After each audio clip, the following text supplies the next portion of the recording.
Riverside County Sheriff's Department says it thwarted. Riverside County Sheriff's Department says it thwarted a potential assassination attempt against former President Donald Trump on Saturday over the weekend. A man armed with several firearms and ammunition was arrested outside a Trump rally in Coachella. 49-year-old Vem Miller of Las Vegas says he's shocked by the allegations because he says he's a Trump supporter and he had the guns for his protection. And now Miller says he's considering a lawsuit against Riverside County. Riverside County Sheriff Chad Bianco. He joins me now live with his reaction. Good to have you, Sheriff. Let me add to what I just said. Miller, he tells the LA Times this is a quote, "Everything they said about me is untrue, provably so. Unfortunately, he appears to have committed career suicide." And when he says he's referring to you. Sheriff, what's your reaction? He can say anything he wants to try and minimize his involvement in this or threaten to sue. Everyone threatens to sue.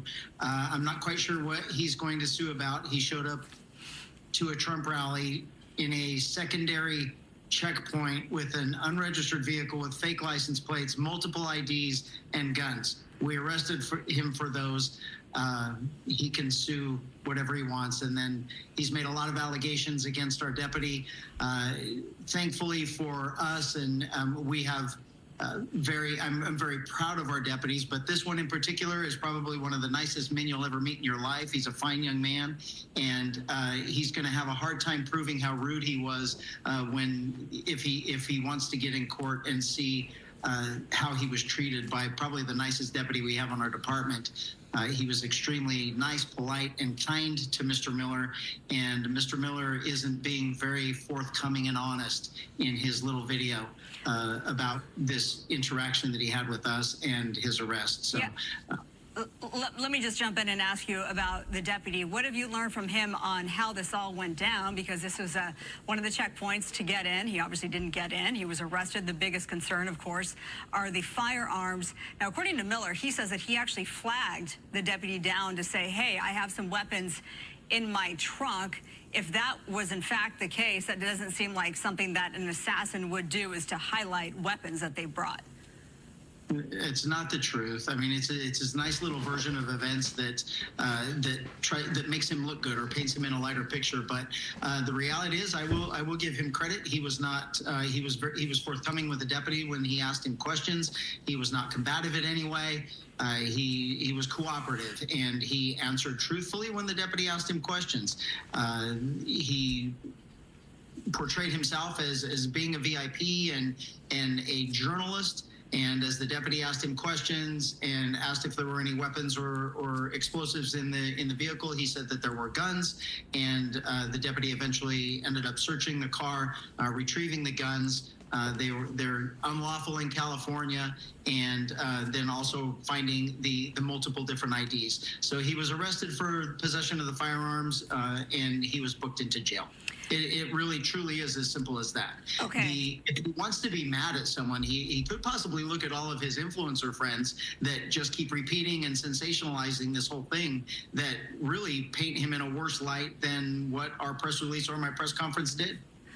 Okay, let me ask you this, because obviously, and he says that the body-worn cameras will prove that he is correct, and so we'll see what happens there, of course. He is a free man tonight. He posted bond, $5,000, and he's been out since Saturday. He's not facing federal assassination attempt charges, just some gun charges.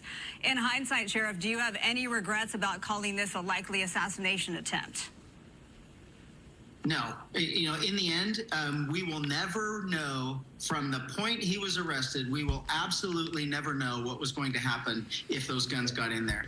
And it was our job to keep them out. The deputies did a fine job. They did it. And no one is going to jump up and down and say, oh, you caught me. This is what I was going to do. He's going to defend himself. He's going to deny. And quite frankly, it's fine. I mean, that's his right. He can do whatever he wants.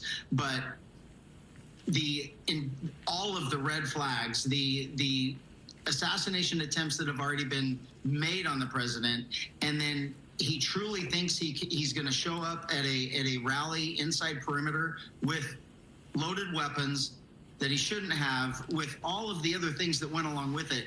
I don't regret anything, and it's unfortunate that it's taken this turn, and we're not looking at it for what it is and what he did, and leaving it at that.